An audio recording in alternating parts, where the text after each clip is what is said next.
Hey, this is Tom, and for lack of a better word, what just happened? So, the CEO of Twitter posted last night that Elon will not be joining the board of directors of Twitter. And he put out a very chronological description of the timeline of how this happened. But he didn't offer an explanation or any sort of a reason why Elon decided to relinquish his seat. And make no mistakes about it, he wasn't fired, he wasn't kicked off, and they did not retract their offer. He decided not to join, which was clearly stated in the post on Twitter. So why does he not want a seat on the board? I mean, it's a really good way to influence, to get shit done, to transform everything he basically wants to do with Twitter. I don't think you guys are gonna like my answer. Like any truth, it's nuanced and it has a bunch of different circumstances playing into this decision. So, what I think happened, again, this is just my opinion, like everything, it may be inaccurate, might be the ramblings of a madman, it's just my opinion. So here's my opinion. And before I share my opinion, of course, as always, don't click nothing, don't smash nothing, don't buy nothing, we ain't got no courses, no paywall, no nothing. But Tom, you have Patreon, Tom. And people pay $5 per month on your Patreon. Yeah, they pay for a Zoom call where we make fun of old Russian movies. My guy, relax. So listen, what happened with Twitter? I impersonated myself. I don't know what it was. Anyways, I'm not gonna edit anything out. I can't be bothered. Have a long day.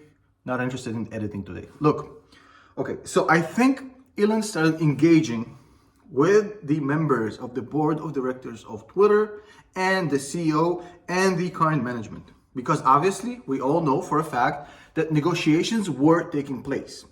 So they're going back and forth, talking about it, trying to figure out the best formula to do it.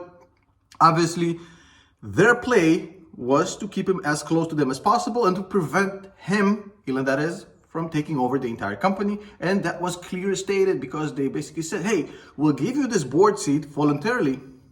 All you got to do is sign a little piece of paper that says that you're not going to go above 15% as long as you're a board member and for 3 months after you leave the board, which was reasonable. I mean, it's kind of cards are on the table, no problem with that. And Elon, in principle, agreed to this term, obviously, because he went along with this nomination to the board.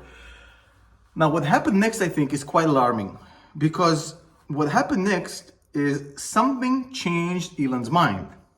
Now, you may read the notice from the Twitter CEO where he makes it sound as if they put up requirements out of Elon, which he didn't want to accept, and that's why he slammed the door on them. That's kind of what's insinuated in the Twitter post. And I hope I don't lose my Twitter account over this, but I might with their history, who knows? They might take my blue check mark away. Oh shit, I don't have one. Not that I care about my Twitter profile. If they want to shut me up, that's fine. So here's what I think happened. So he went along with this and he basically said, hey, if I ever want to take over this company, hey, I can always leave the board in 3 months, buy whatever I want, right? Also, you can pretty much control the company with 10%. Being the biggest shareholder. I think when he got exposed to the actual people on the board of directors, on the people on the management, he basically said, well, hot diggity, these are a bunch of buffoons and bozos that are not good enough to turn this company into what I want it to be. It's a no bueno. No bueno, no bueno, no bueno. All of these guys gotta go. And if you look at his Twitter back and forth with Carl Icahn about firing 12 floors of people, I mean, that seems to be the rationale. He basically said, well, these are clowns. I mean, can't work with these people. I mean, they all gotta go. So it means that he understood that the current management and board directors of Twitter is not good enough. And I can only support that. Look, they had the platform for a long ass time. They still haven't figured out monetization. It's still not really making any money. The freedom of speech issues are staggering. Not even going to begin. So they're basically playing God as far as censorship of what the truth is and what it isn't. And I find it weird. Anyways, so Twitter has been screwing up for a long ass time. They haven't been innovating in anything. I mean, what have they done lately, right? So I think he thought, hey, I'm going to come in, I'm going to teach these guys how to turn this thing from Twitter to a new Tesla, the Tesla of freedom of speech and social media. And he basically said, oh, fuck me. I mean, these guys are fucking clowns. Can't do it. They all got to go. And that's why he basically said, I'm not going to be joining the board, because he obviously now understands he has to go above 15% to basically kick all these guys out.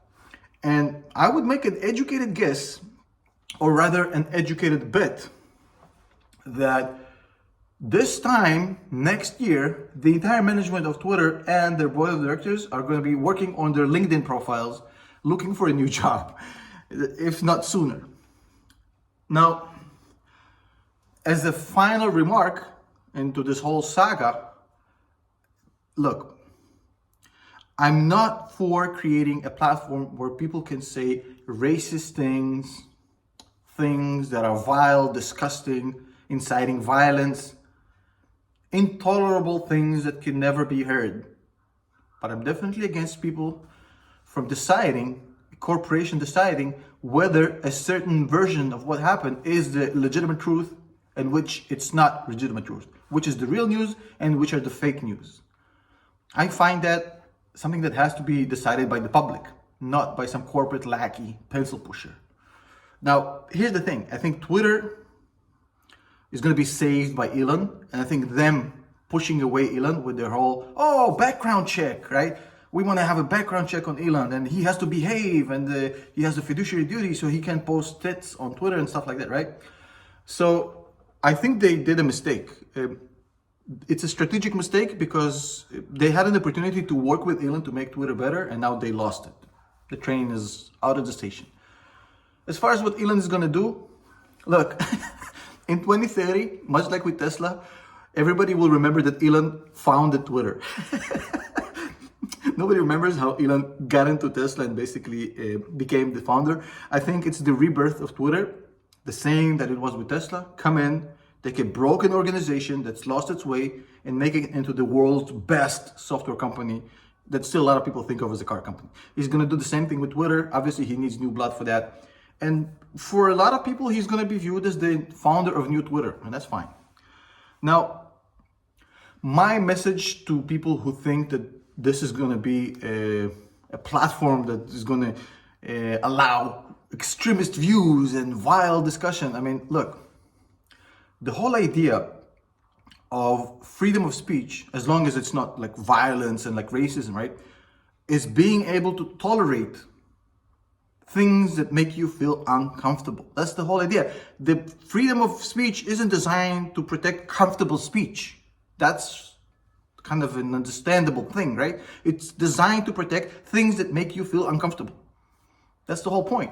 And Twitter, over the years, has become a public utility. They no longer can be viewed as a private company that can do whatever they want and block and ban and censor whoever they want. They're a public utility for a lack of any other alternatives. And I think Elon realizes that. He'll go ballistic on this company. He's about to Tesla the fuck out of Twitter. I can't wait to see what happens. See you in the next video.